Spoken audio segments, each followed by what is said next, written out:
That is 2 dominant wins from the Denver Broncos in the preseason. And I can't wait to talk about it with my guy, Bennie Fowler. And, of course, Henry Chisholm over on the bar set. It's the DNVR Broncos postgame show coming to you live from the Toyota Lounge. Thank you to everyone who's hanging out with us, everyone who hung out with us for the pregame, the watch-along, whether you're just joining us for the postgame show. It's a pleasure to be with you guys tonight. And, Bennie, that was actually really fun. It was. It was a lot different vibes in here, watching that game, watching the offense march up and down the field, watching the first half with Jarrett Stidham and the receivers making plays. A lot better vibes. Feel really good about what we saw, and I'm ready to dive into it and talk more in terms of what we saw in depth from the offense and also the defense and even in the special teams. So definitely higher vibes and better vibes than last week for sure. Definitely. We're going to start with biggest takeaways, and if you don't mind, I'll go first. Yeah, please do. I usually want to like pick a player and dial in, and there's so many players tonight that I think you could focus in on, but I'm going to zoom out. I think the biggest takeaway for me tonight is the Denver Broncos have as much depth, actually way more depth than they have had on their football team in a long time. And you just see it across the board. You see like Sam Ehlinger getting good pockets and delivering big throws sometimes. Yep.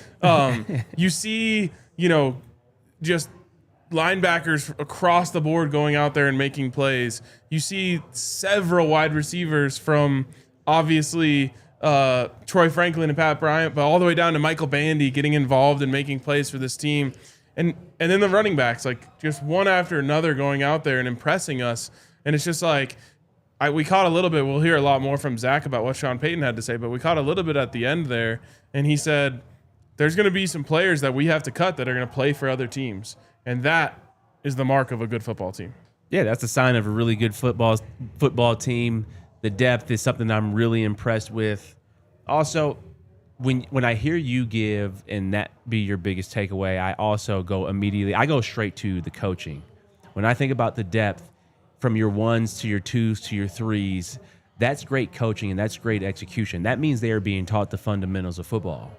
To have clean pockets from your ones in this, or from your twos in this game and your threes in this game is great. And then having the running backs, the stable of running backs that played in the first half and then the ones that played in the second half. Execution in terms of finding the different holes and having explosive runs and positive runs. I think it was talked about last week in the film room to get more north and south, and I think those are the types of plays that they called today, and we saw that in the running game. My biggest takeaway would be the wide receiver group, obviously, loving and playing the position, but Pat Bryant, 4 catches for 70 yards, and then Troy Franklin, I don't know how many catches he had, but 60 yards and 2 TDs. So that is something that we love to see. We have been looking and talking about the first 3 that we know are solidified with Vele, Marvin Mims, and Cortland Sutton. We know those are your first 3, but we wanted to see these young guys continue to emerge. But what we saw out of Troy Franklin, number one, is that his confidence is through the roof right now in terms of the way he's playing in the preseason. Everything that we've seen from practice and that we've heard from practice from Zac and Henry has now transferred over into the game reps and the live reps, which is the most important thing, is how are you going to do this in front of the fans and when it really counts? And Troy Franklin has been catching the ball with tremendous confidence. Both of the catches that he had for touchdowns were just great catches. Number one, with hands. They were explosive plays. They were down the field. And then, RK, you pointed out this on the live stream, is that the late hands. The late hands. That is something that's a catch that you make when you're super confident. And I love to see that. Pat Bryant, my stock was up on him pregame, And I love that he continues to make plays. He made a catch on the first drive on a deep dig. He had a nice low catch that was down by his shins. Stidham found him a couple different times. And love that he is just a hands catcher. He catches the ball really strong. And, I was a little hesitant when he started it, when they drafted him and Sean talked about Michael Thomas, because Michael Thomas caught the most passes in a single season in NFL history. Yeah. But you can see the similarities. I'm not going to say that he's going to be Michael Thomas, but you can see the similarities in terms of his game, getting in and out of his breaks, the way he catches the ball on the sideline, the way he catches the ball over the middle, which are some of the hardest catches. Those are my biggest takeaways. Is from the receiver, and then also Courtney Jackson having himself a big game on the jet sweep, and then catching a couple passes and then some decent returns. So really like what I saw out of the receiver group. Yeah, stock up on the whole receiver room. Yeah. After tonight, and I am so impressed with Troy Franklin, and you guys know, I mean, we talked about it every day, but like in this area of the season, we talk a lot about stacking days. And I don't know if anyone on the football team has stacked days at the rate that Troy Franklin has. And that is really impressive for a guy second year coming off, what a lot of people thought was an incredibly disappointing rookie season, to just go out there and not just like have a couple flashes where it's like, oh, that's the guy that they drafted. No, it's consistent. Every single day we're hearing big play from Troy Franklin, play from Troy Franklin. He goes out and scores 2 touchdowns tonight. It's really big. But I think I was more impressed by Pat Bryant. And it's just the effortlessness, the smoothness, the way the ball hits his hands. Like we obviously can't hear as well as you could on the field, but it looks like the way he catches the ball, it doesn't make a sound. Yeah. It just absorbs into his hands. And that just looks like such a veteran player out there. It's a rookie in his second preseason game. Yeah, I mean, I totally agree with you. The way he catches the ball, the way he finds himself within the zone, and then it seems like every time that a quarterback is scrambling, whether it's in practice, whether it's in the game, they automatically look for Pat Bryant. And Pat Bryant comes down and makes the catch. I mean, again, San Francisco, he had a nice shallow route that he caught, and then he caught a nice quick out. And then today you saw some routes over the middle. You saw another shallow route. But you're just seeing somebody who's super confident in terms of the way that he catches the ball. It looks like he knows where to line up. I know Sean was big in terms of the receivers getting their alignment together during practice and making sure that they relay that to the game, and we got a chance to see that. We still had too many pre-snap penalties as an offense. We don't want to see that, going into next week and finishing out the preseason, but just really impressed with Pat as well. And then Troy Franklin, man, that's got to be it's got to be a great feeling for him, knowing that there's a lot of expectation, especially, Bo coming in, you guys are supposed to have this great connection. And then now just the way that he plays with the late hands, the 2 goal balls today in terms of catching those passes. It was great to see him. And we talked a little bit about this during the watch along. Confidence is one of the most important things. And we are seeing Troy play confident. And that translates to Sundays. And obviously we're playing on Saturday right now, but that translates. Confidence is one of the most important things that a player can have. And he's catching the ball with an extreme amount of confidence right now. And then also, I think, another big takeaway that we haven't said is Jarrett Stidham. Steady, man. That boy is playing really well, stepping up in the pocket, making plays. And that also, okay, you talked about the depth. That's huge. Yeah.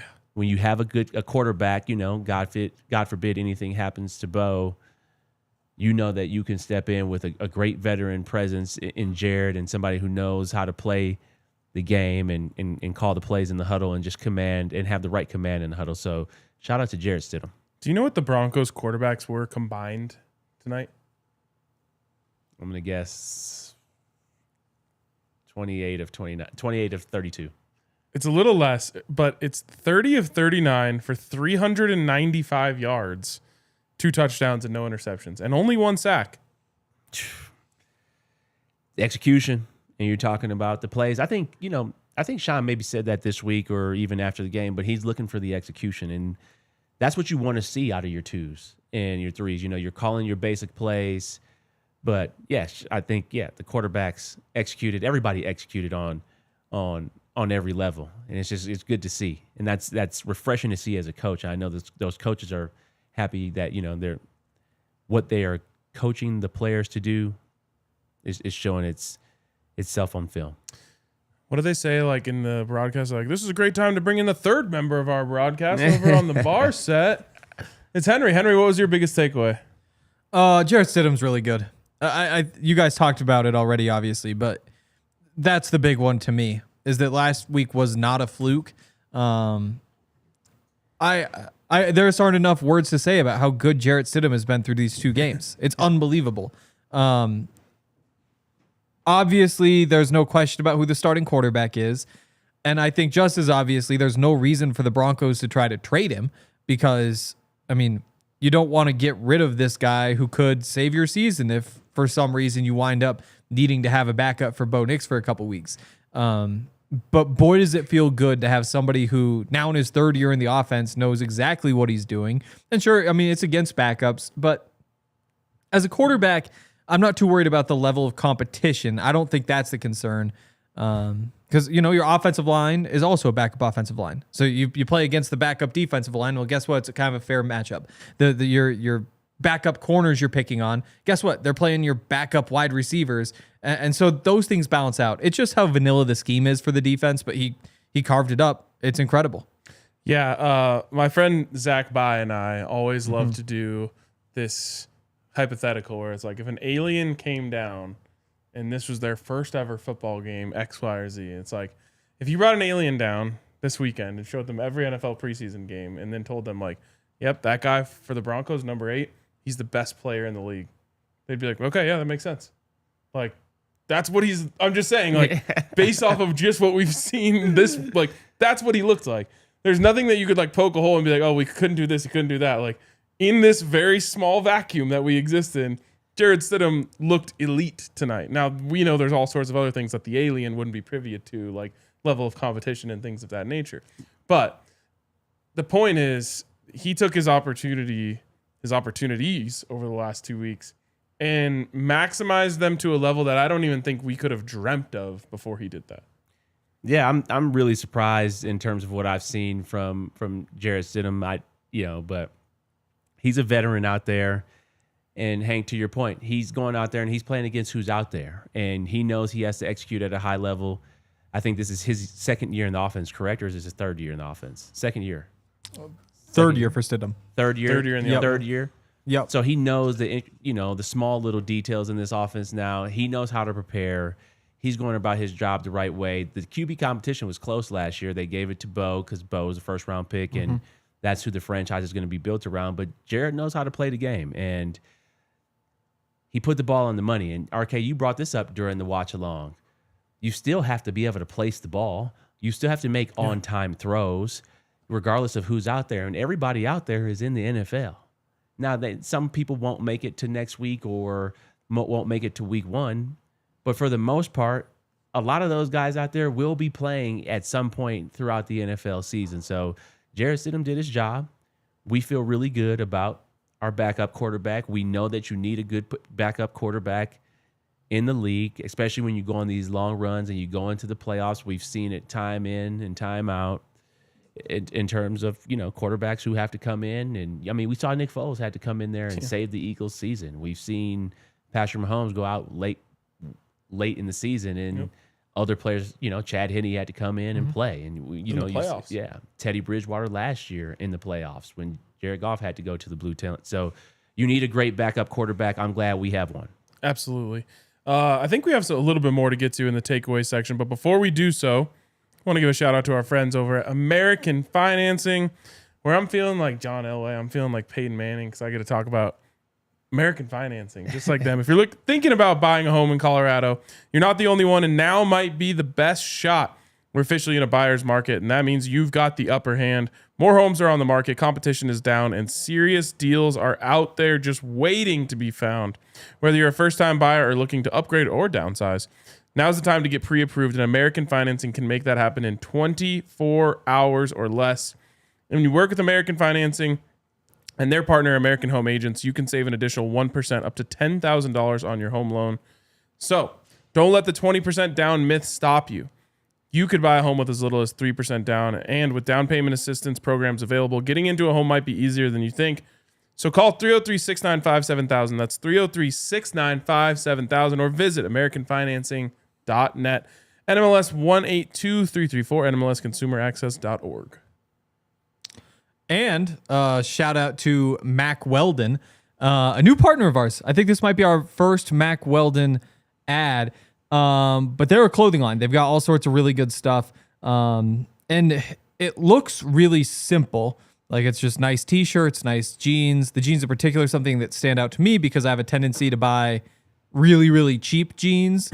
And then I wash them about 3 times. And then they're just never the same as when I bought them. So then I just buy a new pair and the same thing happens. And with all that money, I could have just bought one of these nice pairs of jeans. But again, they look like just normal stuff, but they have things like Cool Max technology that make them feel a lot better, especially in the summer. They're very breathable. It's all good stuff.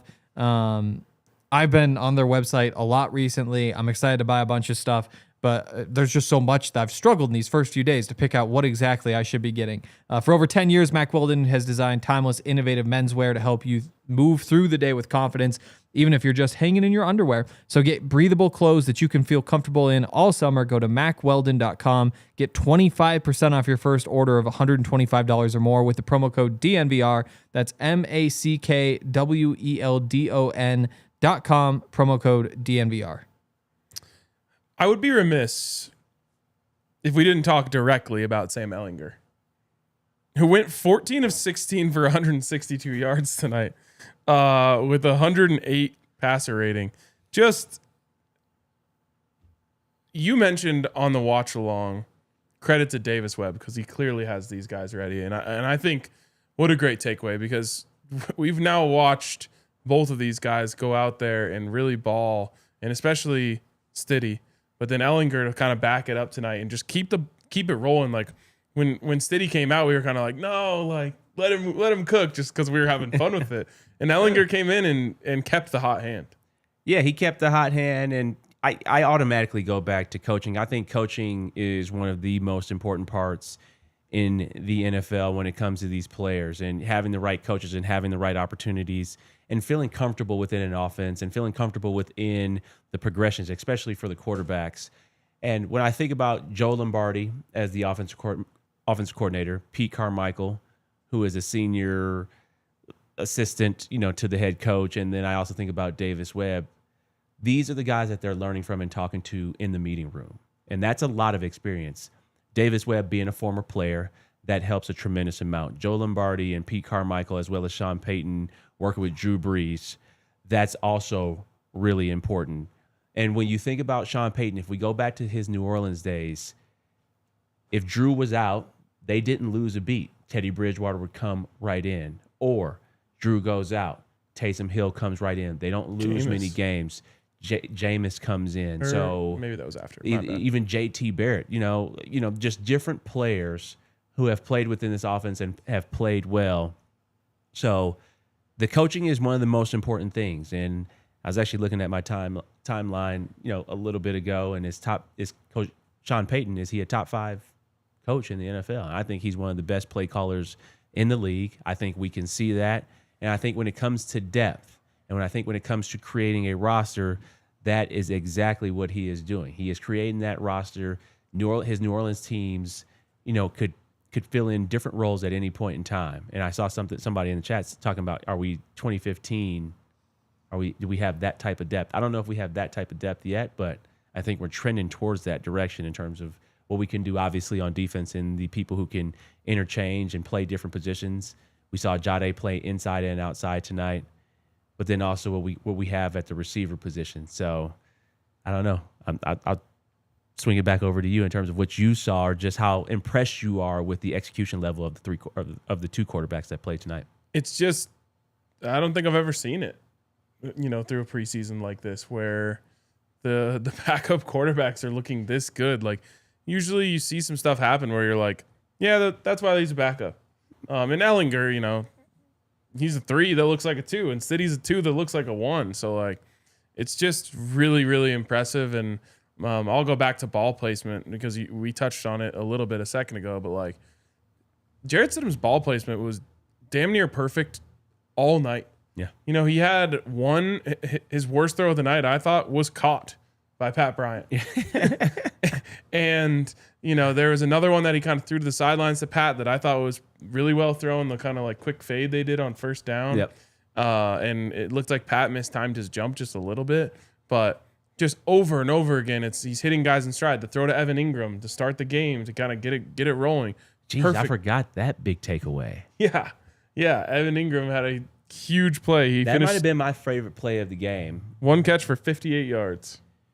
I think that's what's really exciting. I mean, and also that's how well Stidham played, and that's how well Pat Bryant and Troy Franklin played, to where I totally forgot on the first series of the game that Evan Engram took a shallow route off a play-action fake 58 yards. That's my favorite play from the game. That's not a big takeaway because that's exactly what they brought him in here for, and we knew that he was going to be that Joker type. But for him to come in here or to have that one play and then play the whole first quarter and a little bit into the second quarter and get some reps and get some run and touch the ball a little bit was good to see. Yeah, I mean, he was getting his hands dirty, blocking, that was awesome to see. One last thing here before we get to rookie report. And I'm sure that Henry's going to get into more specifics of these players when he goes into his stock report in the third segment. But I'll just go at the whole. The Broncos averaged 5.2 yards per carry tonight. And that's just so great to see. A little bit boosted by a 1 carry for 30 yards by Courtney Jackson. But on the whole, you have Jaleel, you know, with a great game. You have RJ Harvey with a nice game. You know, like, this was a team that actually looked like they could run the ball tonight. And that was nice to see. It was great to see. I think that's one of the things that we talked about in the pregame show as well. We wanted to see the running backs get north and south. I think the offensive line did an incredible job of just creating the running lanes. And then all of the running backs found opportunities to run and get positive runs, get north and south. The RB3 competition right here, who's going to be running back 3, Jaleel obviously made his case to, you know, just continue to solidify it and carry himself over into the roster for 2025. But Tyler Badie, man, I'm always impressed with him. That just been watching him the last couple games. He always seems to get 6 or 7 yards a pop. He had the nice little one-man screen play and made a nice move in with that screen to finish off the first half. So there's some competition there. I think Audric is no longer really in that competition right now. I think Blake Watson probably finds himself on the practice squad. So we'll see how things shape up next week. And then RJ Harvey. I think we're getting to the rookies, so we'll talk about that. But he also got north and south. Henry, anything left on big takeaways that you wanted to hit on before we get to rookies? I'll save it. I'll save it for the stock up. All right. I feel like preseason, one of the biggest things is we're watching the rookies. So let's take a little bit of an inventory here as we're, 2/3 of the way through the preseason. We obviously have some training camp in our back pockets as well to lean on here. Would you like to go in order of most impressive to least impressive, or would you like to go in order of when they were drafted? Let's go in order of when they were drafted. Okay. Well, then the tone, I think, is about to change a little bit on this podcast. Certainly not time to panic, but we'll start with Jahdae Barron, who I would say has yet to impress. Is a very nice RK way of framing it. I think, I'm with you. I think Jahdae Barron, first round pick, and when you watch his film at Texas, he is all over the field. He's hype. He's making plays, intercepting the ball, making tackles. He made some plays tonight, but he's not jumping out on the screen like I thought he would. There were a couple plays, couple screens where he just didn't get off the block, where I know he can go out there and make that play. So he looks a little hesitant with maybe, is it alignment? Is it understanding the concepts and formations that the offense might be running? He looks like he's thinking a lot out there. But with that being said, he did make some plays. He did tackle well tonight. Yep. He did find himself around the ball. But when I think about a first-round pick, I think about the flashes, and I think about, kind of what we saw from like a Pat Bryant tonight. Mm-hmm. Or even what we've seen from and obviously Jonas Ellis is going into his second year, but he's just always around the ball. And he has this motor. So I'd love to see more of that from Jade. I just want to see him flash more. He has that ability. He's our first-round pick. He has a tremendous amount of ability. So I want to see that. I also did see that they did play him a little bit outside corner today. I think, we might need him out there at some times this year. So maybe he's got a lot on his mind. Yeah, absolutely. I mean, and Chris says, remember, these are rookies. Yeah, and that's totally being accounted for here. That's why it's called the rookie report. Yeah. I see someone who's thinking. Yeah. And that's a rookie symptom. Yeah. You know what I mean? Even when he, we were joking on the watch along, like they cut to him at the end of the game, he's like smiling and laughing with his teammates. I'm like, this is the first time I've seen him do that all night. Like, right. Even when he made that great tackle and run support over by the sideline, like all of his teammates are like hyping him up, and he just like quickly like runs back out there. Like, and there's nothing wrong with kind of like a business-like approach. But you're right. When you do watch his Texas film, he's flying around, he's celebrating, he's, flexing. And not that that's what I'm looking for necessarily, but I feel like not seeing that is a symptom of someone who's like, okay, what's the next call? Like, what do I need to do next? Where do I line up? Just thinking a little bit right now. So I'm certainly not panicking or, cranking up the worry meter. But his role is playmaker. Yeah. And he's not going to be able to make plays until he gets that confidence that he had back. Yeah. I want to see him play a lot faster. And I think, RK, you pointed this out. We're not writing him off by any means. All we're saying is what we would like to see.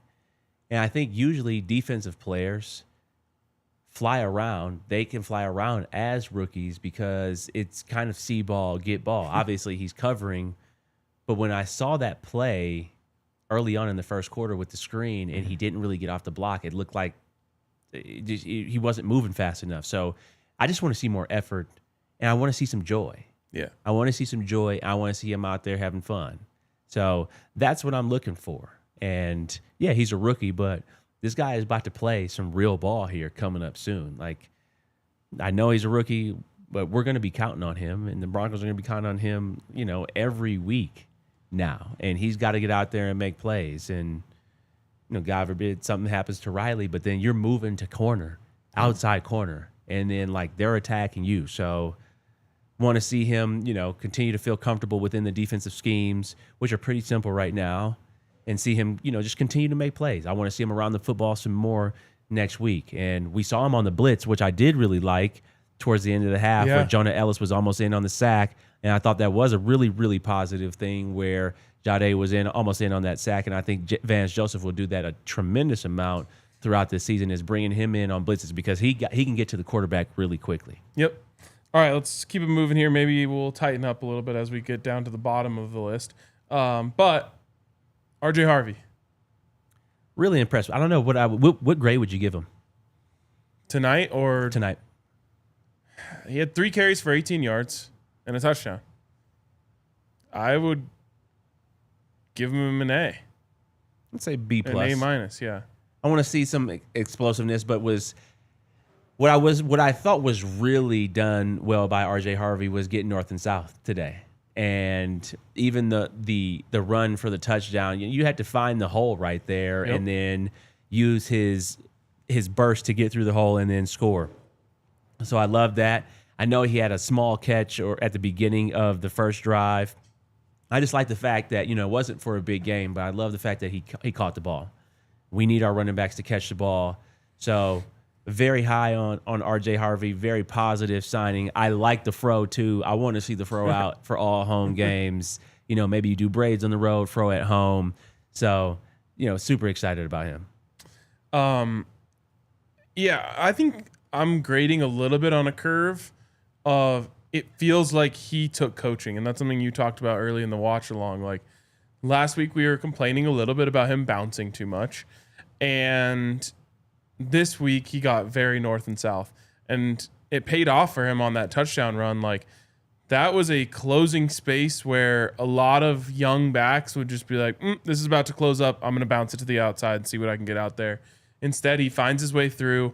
And then you mentioned the burst. Like, once he kind of squeezed through that little gap, it was like he shot out of a cannon getting into the end zone from there. So I'm just really excited about the contrast from last week to this week and the running style that we saw from him. And, he finishes tonight with 3 carries for 18 yards. That's a 6-yard per carry average and a touchdown. Like, it's not sustainable at that level to always average 6 yards per carry, but he was rewarded for doing it the right way. 100%. We haven't seen it yet. We've seen it a little bit, but the speed that the Broncos have on offense is going to be exciting this year. I mean, we saw a little bit with Troy today, and then now RJ. Seeing that explosiveness is going to be great throughout this season.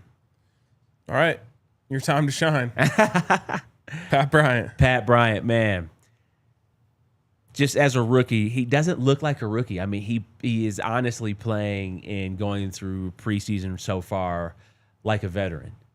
The way he is catching the ball, the routes, the getting in and out of his breaks, the scramble drill. Scramble drill is a hard thing in the NFL. You don't know where the quarterback is necessarily going.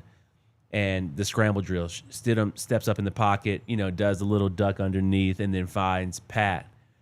But Pat is catching the ball over the middle. And Sean talked about it, in the draft process, that he reminds him of Michael Thomas. And I'll have to go back and look at some Michael Thomas clips of him just catching the ball over the middle. But Pat does a great job of catching the ball with his hands, using his hands to catch the ball. And he also runs through the catch. And when I mean run through the catch, receivers sometimes when they're nervous or they're not confident catching the ball, they will stop and catch the ball. They will stop their feet and catch the ball. When you watch Pat Bryant catch the ball, he does not stop his feet. Whether it's a shallow route or a deep dig route, he will continue running through the catch, and he will run through the ball. And that's what you love to see as a receiver and a confident receiver. So that's impressive to see as a rookie and somebody who's just only putting on an NFL uniform for the second time and then doing it at home. So I love to see it. He looks really confident. He's a hands catcher. And I think he had a nice little pancake block. I think he put somebody on their butt today in the run game. So he's a willing blocker. One thing that I will point out, although it is very impressive what Pat is doing, he's going to have to make a play. He's going to have to make plays on special teams. So he stopped playing offense in the first half, but I don't know if people watched in the second half. He did have to play special teams. And that is the only way that he is going to get a uniform. Trent Sherfield is your special teams ace. You got your 3 receivers, and then you got Troy Franklin, who has a different dynamic than Pat does, because Troy has that vertical speed that Mims has. So you definitely have to dress those 2, and then you have Cortland and Vele as your underneath guy. Pat is also another underneath guy, but you're not going to just get in there and play offense. You have to play special teams. So he's going to have to find his way on the punt return, kick return, and kickoff team, and he's going to have to make some plays there, and he's going to have to be a viable player there, or else you can't dress him, even though he has been playing really well in the preseason. So it's going to be interesting to see how he continues to make these plays over the preseason on the special teams role. I'll keep my part of this very short because we got to hit another break. But I'll just say everything that we said about Jade, I feel the opposite about Pat Bryant. He doesn't look like he's thinking. He looks like he's playing with joy. He's just kind of out there being Pat Bryant and doing what he does, and that's really cool to see and really exciting. Yeah. Sorry I was talking so much. No, it was great. It was great. You're the one that should be talking about him, not me. All right. Last break, I said I felt like Peyton Manning and John Elway repping American Financing. Yeah. Now I feel like Bo Nix. Let's go. Because we got to see the Bo Nix Ent Credit Union ad tonight. So shout out to our friends over at Ent Credit Union. Shout out to Bo Nix's friends over at Ent Credit Union, the official banking partner of the Denver Broncos. And they've created a Broncos checking account that's built for fans like us. This thing is loaded with the kind of perks that will get any Broncos fan fired up. Things like no surprise fees, no minimum balance requirements, and the money. Oh, okay. There you go. And the money in your Broncos checking account even earns dividends. So it's already a great checking account. But then you layer on the Broncos fans perks. 10% off food and gear on game days at Empower Field and Mile High. A Broncos branded debit card. And every 10 swipes enters you for another chance to win. So if you're ready to bank like a Bronco, go to ent.com/DNVR. That's ENT.com/DNVR and sign up for the Broncos checking account today. Ent credit union is insured by the NCUA and membership required. APY, annual percentage yield. Account requires associated Ent Broncos debit card. Also, shout out to Bet365. We talked about on the pregame show. We, of course, took the Broncos to cover the 3-point spread. We also decided to take the over on the 38 points, which was a mistake. And I even said on the show, I worry that the Cardinals won't be able to score and that the Broncos will score like 30 points and they'll only score 7.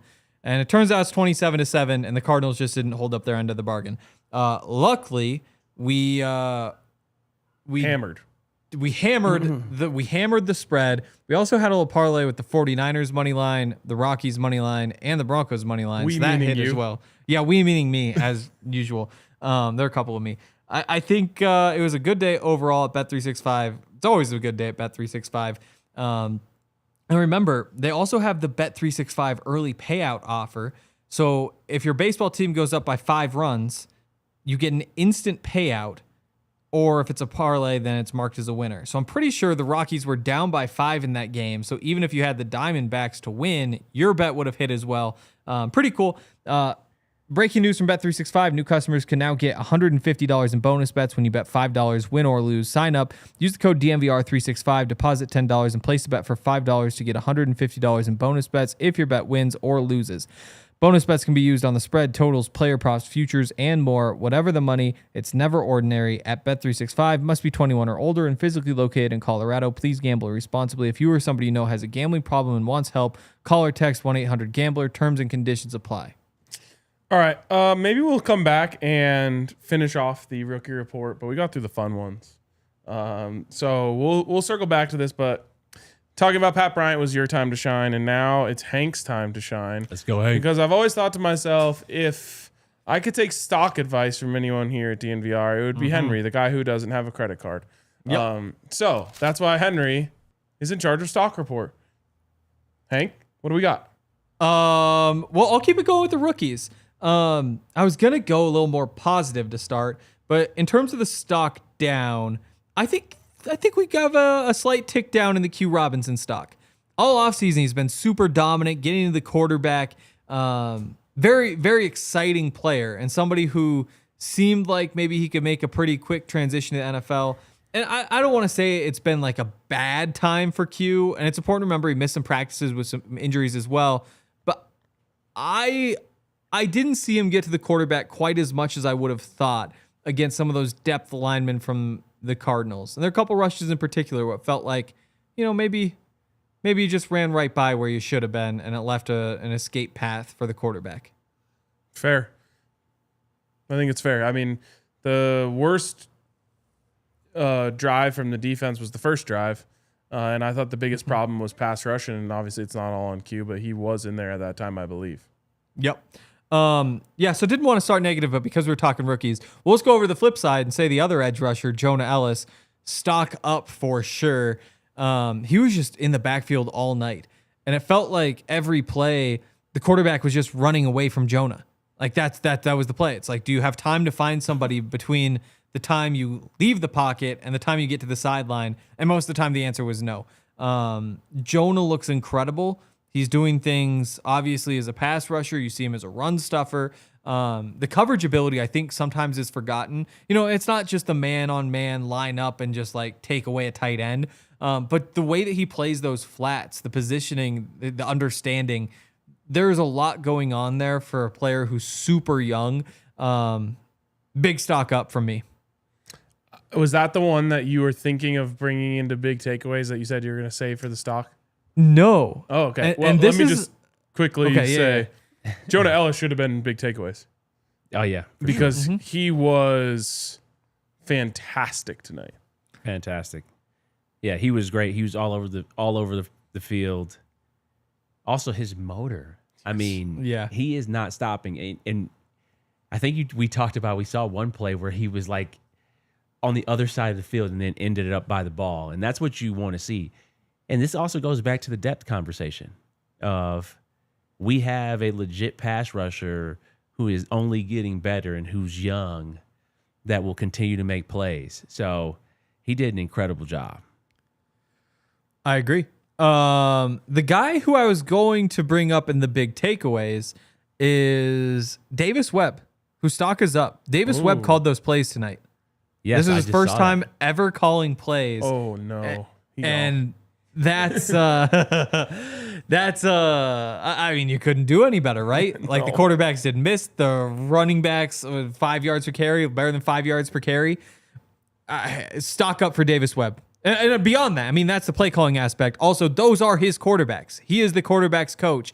Those quarterbacks were the best players in this football game. It's definitely stock up for him, 1,000%. I think he has one more year on this coaching staff, and then he could be gone for sure, just with how young he is, how he's seeing the game, the way he called that game.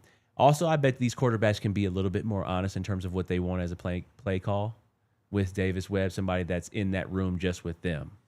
You know, the quarterback coach, when he's going through the film, it's just Bo, Stidham, and Ehlinger just in there, and they're able to be a little bit more honest. Like, hey, man, these are the plays that I really want. And you saw it on that first drive with how Stidham went from, you know, first option to second option and marched up and down the field. So they asked, what do you like for your openers? I know Sean is big with that and talking to Bo and then talking to the quarterbacks that he's called with. So he gave that ability to Davis and, hey, Jarrett, what are your calls that you really like? What do you want to call? What do you want to run? And you got to see those plays. And that's why you see Stidham making some really good throws. There is no ego right here. He's asking him what he wants. These are the plays that he's calling and marching up and down the field. So you got a chance to see that. So definitely stock up. That's cool to see. Who was calling plays last week? Stock too far up, in my opinion. I think the Broncos are going to have to promote Davis Webb to offensive coordinator if they want to keep him next year, because he obviously nailed this. He probably had a hell of a lot of fun doing it. He's going to want to be able to, you know, have that opportunity, even if the Broncos do it, he won't get that opportunity here.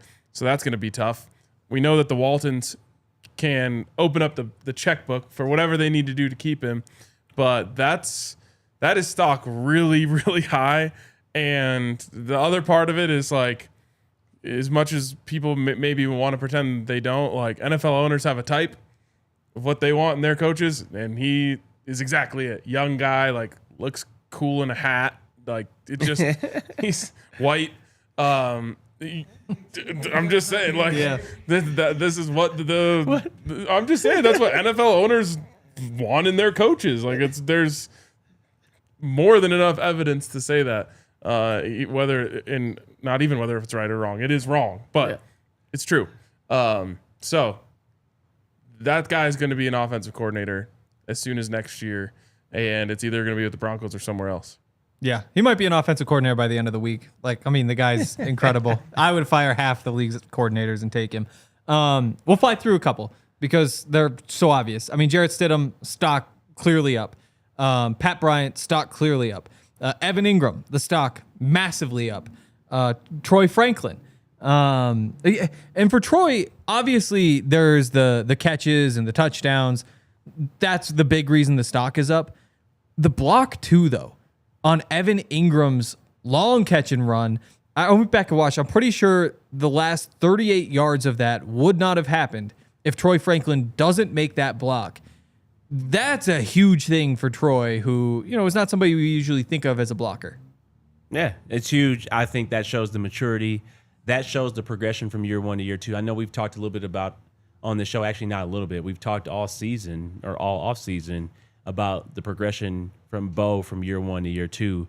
We are also seeing that with Troy Franklin from year one to year two, not just in catching the ball, but in the run game. Sean said that he's playing a couple different spots, which means he's probably playing the Z and the F, which is the Z is your outside flanker and then the F is your slot. So he's playing a couple different positions, and He's grasping the offense. He's grasping where to line up. He's grasping the concepts of the play and the alignments of the play and getting to your landmarks on these routes. And when I say landmarks, there are certain areas of the field that you have to run to. So Troy caught 2 go routes, and you want to catch those go routes 2 to 4 yards outside of the numbers. Gives your quarterback enough of the sideline to make the throw to where only you can catch the ball or it's going out of bounds. And that's how he caught those passes. So he's getting to the right spots on the field, and he's understanding this offense. So that's something that you love to see, the progression and the maturity in the receiver room or just and with Troy and all these other players, Jonas Ellis as well. And that play absolutely wouldn't have happened if it weren't for that block from Troy. 1,000%. Because I think at the very least he would have gotten pushed out. Yep. Also with Troy, I said it before, but the fact that we all got to see Troy do this in like on TV, like everybody in Broncos country got to see it after, those of us who are at practice every day have seen it over and over and over and over. And I've been saying, like, look, Troy's different. Troy's making these physical plays. He's doing well on the boundary. Like there's something going on here. For him to make that catch in the end zone over a defender for everybody to see after we've all been able to see it at practice repeatedly, it makes it feel very real. And it's nice for the people who watch this show, every day to be able to see what we're talking about actually play out on the screen in front of them. Also, talking about blocking, Evan Engram, the block that he made in pass protection, incredible.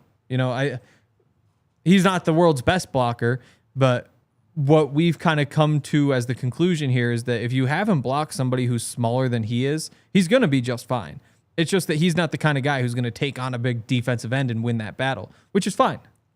We need a willing blocker, and he's a willing blocker.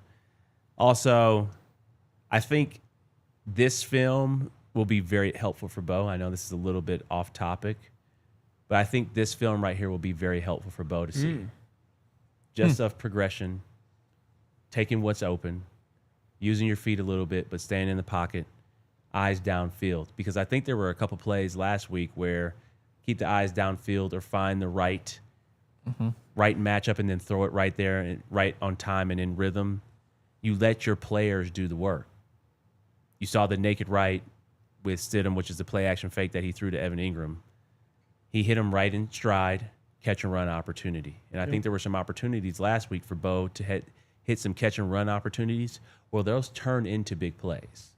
And then you let them do the running and you let your players do the big plays. So I think this would be a great film for him. Yep. Also, I'll take a couple more quickly. Devon Bailey, Marvin Mims, that stock is down. Again, it's not their own fault. Wait a minute. Whoa. You think so? Is that a hot take? Is that the bell? I don't think that's a hot take. Their stock is down? Stock is down. They didn't have to play tonight. They didn't have to play, but they would have been better off playing, that's for sure. Look at what Troy Franklin did. Look at what Pat Bryant did. That's one of those things where it's like, I don't think those things are mutually exclusive. They absolutely are. If McDonald's comes out with a crazy burger and everybody's excited, guess what happens to Burger King stock? Goes down. You mean like Taco Bell and Raising Cane's?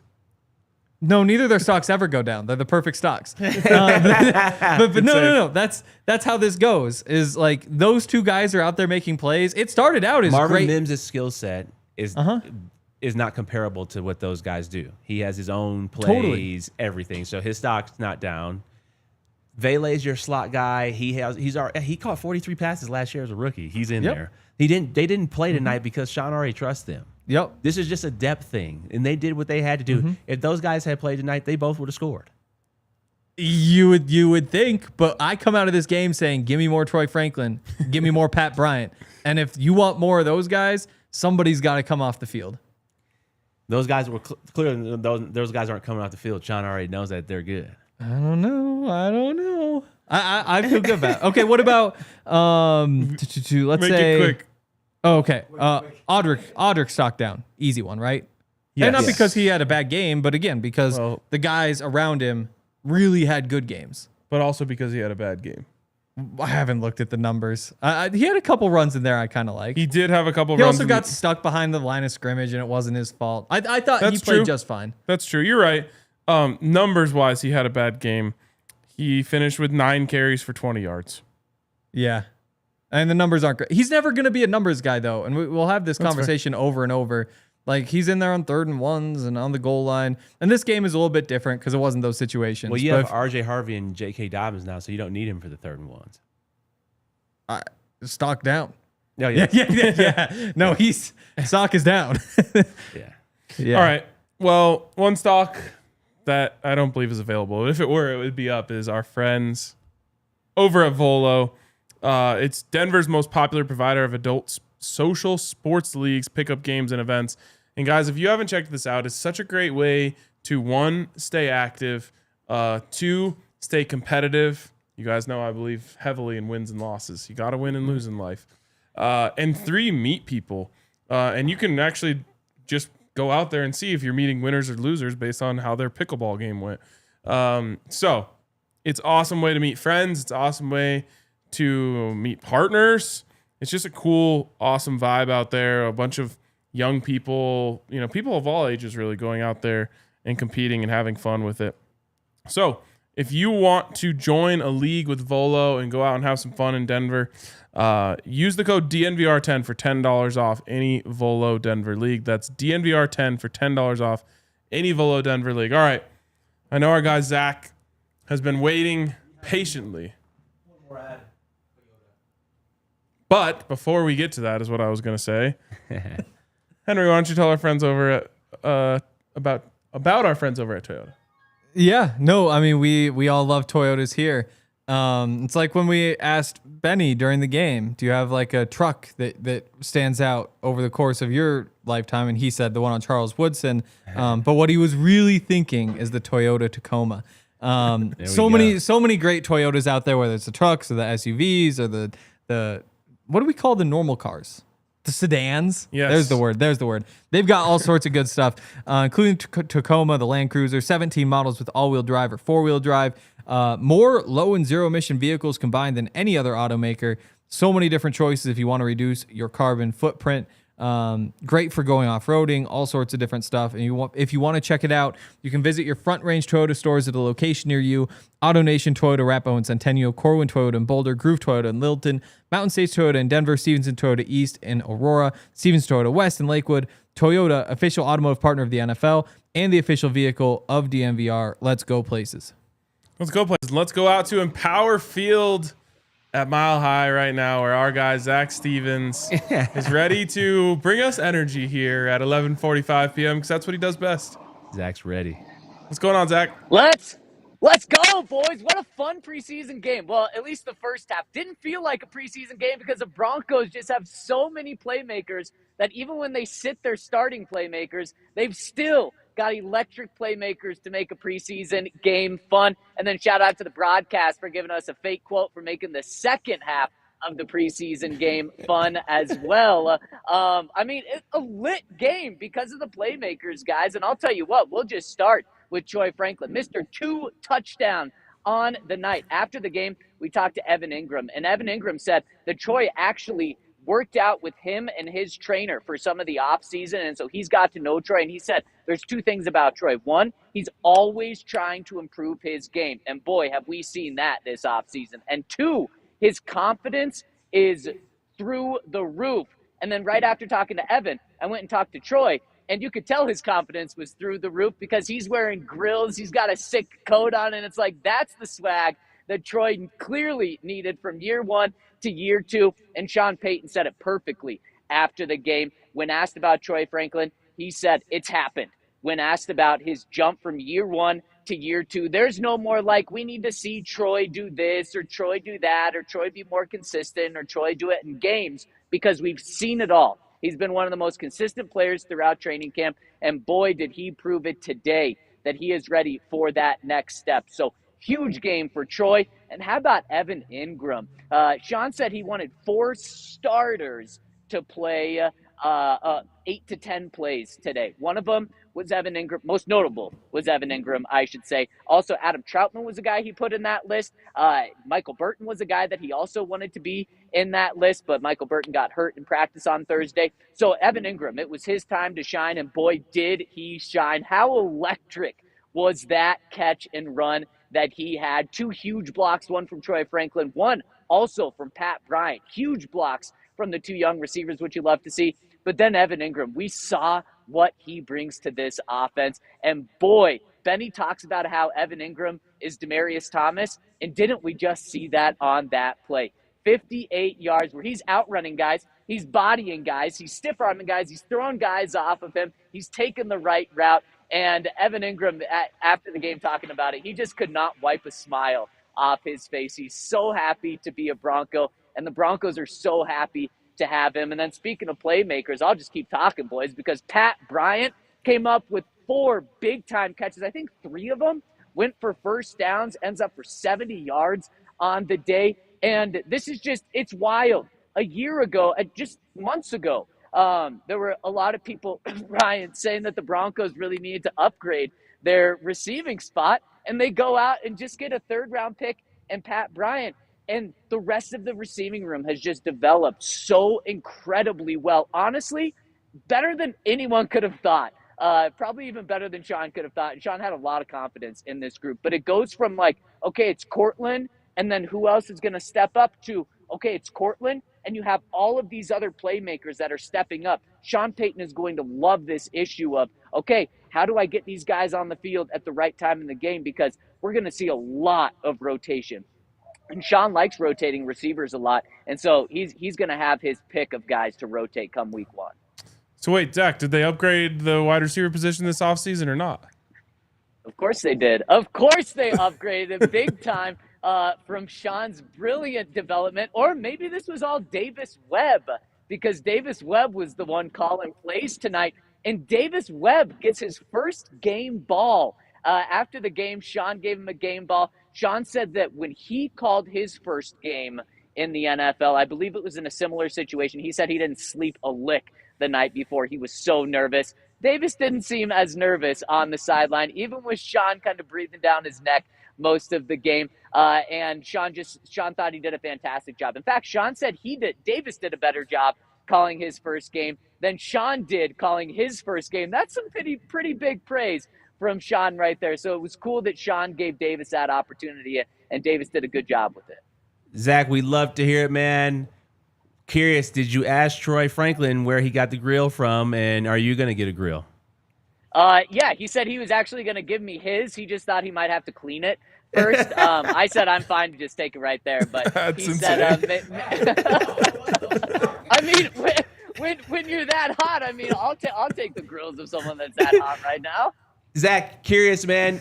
What have you heard? What have you heard from the running backs? What did RJ Harvey say about his first touchdown and the couple carries that he got?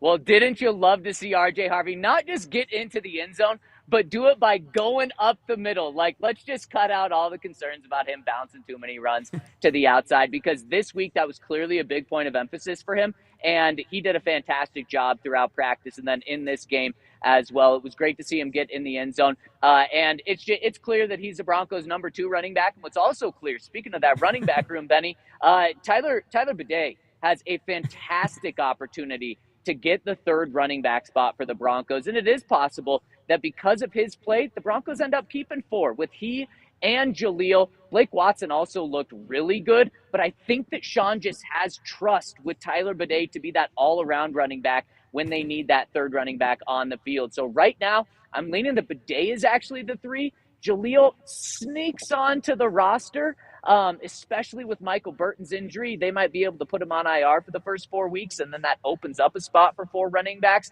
But the obvious thing tonight, and it's unfortunate because I do like Audric Estime as a person, but it's pretty darn clear where he is in the pecking order, and asked about it directly after the game, just like, why was Estime last? Was that intentional? And Sean essentially said they wanted him and Blake Watson to play 2/3 of the game and get those carries. And Audric, 1, didn't do that. And then 2 was the last one on the field to get a snap in the running back room. And then 3 just didn't take advantage of his opportunity. Now, he was also put in some pretty bad situations, like being hit behind the line of scrimmage, which didn't help him. But when you see all of these other guys run for like 7 yards per carry and take advantage of their opportunities, and then you don't see Audric do that. It's really tough because it kind of goes outside of a couple of days in camp when Audric really did look good. He's been the odd man out in this. So I think that was the loudest thing in this running back room today. What have you heard? Obviously, the guy who's played in the MVP of the preseason. I know you've talked to Jarrett Stidham. What was his energy like after the game? What did Sean say about his play? Love to hear that. Well, Benny, a year ago from pretty much today, Jarrett Stidham, after losing the Broncos starting quarterback job, said, I'm a starter in the NFL. I'll tell you what, in this preseason, he's backed himself up in order to be a legitimate great backup, at least, if not like a starter. He's looked fantastic. I mean, Benny, you were hinting at it. Bo can take some hints from Stidham of what to do in this offense, and Stidham has done it perfectly. And I'll tell you what, it's pretty clear how much of a jump that Bo can take from year 1 to year 2, and then also year 2 to year 3 because of the jump we've seen from Jarrett Stidham. Last year, Stidham was better than year 1, but this year he is so much better than he was, and this is his 3rd year in Sean's system, so he's 1 year more advanced than Bo, and it just gives me so much hope for what Bo can be this year, for what Bo can be next year, because this is a complicated offense. I mean, I don't have to tell you that, Benny. You know it. And just how much being in the system for 700 days and then 1,000 days truly does help a person. And so I think the Broncos are in great hands. We talk about how a backup quarterback, they need to get you through 2 games or a 3-game stretch.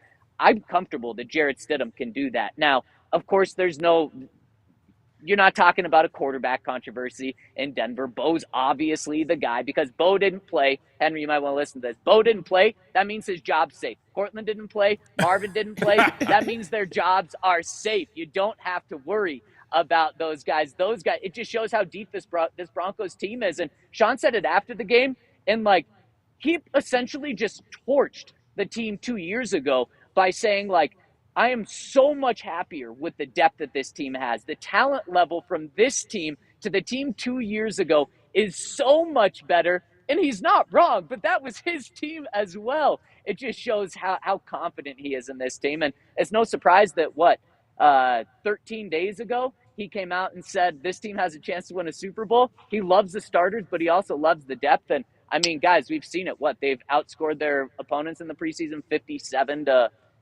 or something like that. The depth is real on this team. Zach, we have the TV on here behind the monitor, and so we could see as 9 News was interviewing some of the players, and I swear I saw more smiles in that locker room than I think I saw in my last 3 years covering the team, at least in the locker room. What was the vibe like in there, and does it feel to you in that locker room like this team has a swagger to them? Yeah, 100%. And Ryan, I think I got to 5 players in the locker room, and legit all 5 were holding back smiles and still smiling. But you could tell they didn't want to act like they just won a Super Bowl, but they were thrilled with the way that they just went out, all the way from Troy Franklin, RJ Harvey. I mean, RJ Harvey was really trying to hold the smile back, and he couldn't. But Evan Engram, he's played in way bigger games than the second preseason game, and he was having a tough time holding his smile back. You can tell just how much this team believes, but then also how much fun they're having and how much they really like each other. And Ryan, I completely agree. It's a different atmosphere in this locker room, and we got that sense already throughout training camp. And they're really building on last year, and last year was a really good locker room, and it just seems like it's even better right now from these additions they've made. Zach, did Sean say anything about next week? And obviously, I think he said before the game that he's looking for the starters to play 8 to 10 plays next week, a couple series probably, or maybe one great series. Did he say anything after this game for what is to come next week? He didn't, but I believe that 8 to 10 plays is still intact there. But Benny, he did make it clear that this is going to be an intense week for the starters. They're bracket practice. They have a walkthrough tomorrow. So the starters will get some play there. And then on Tuesday, Wednesday, and Thursday, they're going to be in pads every single day. And Sean said, I don't want to hear complaining, is because he gave them today off. So starters get a couple of days of rest. before really putting the pads on. Give them 8 to 10 good plays next week, especially going against the Saints. Even if the Saints play their starters, it's essentially a team full of backups. So Sean's going to hope for, 2 touchdowns in those 8 to 10. Am I wrong, Benny? Yes, you are. There might be backups on this team. But those are NFL players over there. Oh, they're NFL players. They're just backups. That's crazy. Maybe they play their backups. I'm not sure, but I think the Broncos are going to have a very good week. I think next week we're going to be talking about the Broncos winning 27-7. Very similar score from today and last week as well. And we're just going to talk about how this team is just deep, regardless on if they're playing their backups and starters, and regardless of if they're playing backups or starters. Is that better phrasing there? There you go. You can tell one of the many ways you can tell that Benny was a football player is he's always ready to move on to next week. He's like, all right, let's go. It's over. It's time to talk about next week. Before we let Zach go, Henry, do you have anything for him? I don't think so. Oh, wait, going back to the Marvin Mims thing. No, yes, it started out as a good day for those two. Guess what? You don't get to play. That was, if anybody was not going to play at receiver, it would be those two. But then the other two guys went out there and just lit everybody up. Like, the stock is so far up. And when that stock goes up, guess what? It counteracts in the other stocks. That's just how stock works. So then, Henry, if you're going to do that, you can't just do that for one position. You'd have to do it for every position. You know who balled the heck out was Jarrett Stidham. So then you would say, oh, because Bo Nix sat, his stock couldn't have gone up. So Jarrett Stidham's stock went up. Like, you're not making sense right now. And of course you wouldn't say that about Bo because Nix, but you Bo can't Nix, say that about Marvin Mims. And one more thing about Marvin Mims and Devon Bailey, two other guys who sat. We all know where Cortland Sutton stands because we all know where Marvin Mims and Devon Bailey stand. Devon Bailey had a 70-yard touchdown catch on Thursday's practice the last time he played, which earned him the right to sit today, according to Sean Payton. And Marvin Mims went out and had his best practice of training camp. And by the way, the last time we saw Marvin Mims on a game field, he went for 2 touchdowns. What about the game before that? He went for 2 touchdowns, including a 60-yard catch against the Bengals in primetime, and then a game-tying catch with no time left. So I don't know. I think Marvin is fine. I don't think those guys are worried. I think they're happy about the depth behind him, though. After the Bengals game, Marvin's stock was up. On Thursday, Devon's stock was up. That was Thursday in the Bengals game. Today, those stocks are down because other guys just earn more reps. Are they just flat? Bo Nix doesn't Are they down or are they flat? They're just flat. You can't just say Bo Nix is taken out of the equation when you're trying to make the exact yes, you same can. What are you talking about? He's the starting quarterback. He's not losing any snaps to Jarrett Stidham because of this. He's the starting quarterback. Nothing changes for him. What changes for Marvin is that those other guys have wind up like those snaps have to come from somewhere. Troy Franklin earned snaps today. Pat Bryant earned snaps today. Those have to come from somewhere. My favorite part about this DNVR After Midnight segment we're doing right now is Yaya trying to keep up with who's talking, trying to get whoever it is. I can't actually really hear Zach. All right. Zach, it is after midnight. Zach, great to see you, brother. We're going to let you go. We appreciate you, and we'll talk to you soon. All right, fellas, let's just keep this show rolling till Monday's show, okay? Don't stay on all day tomorrow. And by the way, your stock was down before you came on this show because all of ours was up, but now yours is back up. You just don't understand. I got to teach you about stocks. Let's keep Henry off the screen so then his stock is just going to plummet, and then we'll see if he feels the same way about Marvin Mims and Devon Bailey. There's a set number of snaps. Bye, Zach. See ya. What we can talk about this offline. Anything else to hit on before we get out of here? Looking forward to next week. I think it's going to be a big week for the starters. Zach said that Sean's going to be practicing these guys pretty hard Tuesday, Wednesday, Thursday. For those who are out here watching right now and staying with us, we really appreciate you. And then also I think it's important to – this is a game week, game prep. So now these young players will understand how we will prep and how – I keep saying we because I feel like I'm still playing – but they will understand how Sean likes to prep. So you're going to go through, this is no longer training camp. Training camp is done. So you will actually go through the prep of first down and second down on Tuesday, third down in red zone, high red zone on Wednesday, and then Thursday you will go through, your Fast Friday, which is typical throughout the NFL season, where you cover all of the areas of the game. So first, second down, your openers, third down, red zone, Fast Friday, which will be a Thursday because the game's on Saturday. So they'll go through a prep this week, but we want to see the offense play really well. And no excuses. We've seen execution from every other unit, and we want to see the execution from this first unit on offense. Amen. We'll be here talking about it all week. We appreciate you guys for tuning in, especially we've got Faded Fred, who is tuning in at 2 a.m. on the East Coast. I'm sure he's not the only one, so shout out to him. And 2 quick super chats here, one from Kenneth. Benny, why was Court 16th in yards but 131st in yak? Possession receiver, yak is not really his game. We throw to him a lot on deep dig routes, slant routes. That's not really his game, is the yards after the catch. So that's not really the position that they put him in. All right. Wyoming Cowboy here says, hot take, the Denver Broncos are deep at receiver. The Broncos have a lot of deep threats. This is true.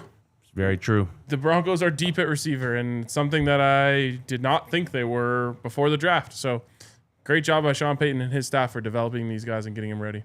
Yeah, absolutely. All right, that's going to wrap it up for us tonight. Again, thank you all for tuning in, hanging out with us. Thank you, Benny. Thank you, Hank. Thank you, Yaya. Thanks to everyone who came down to the DNVR bar tonight. We'll catch you guys on Monday. We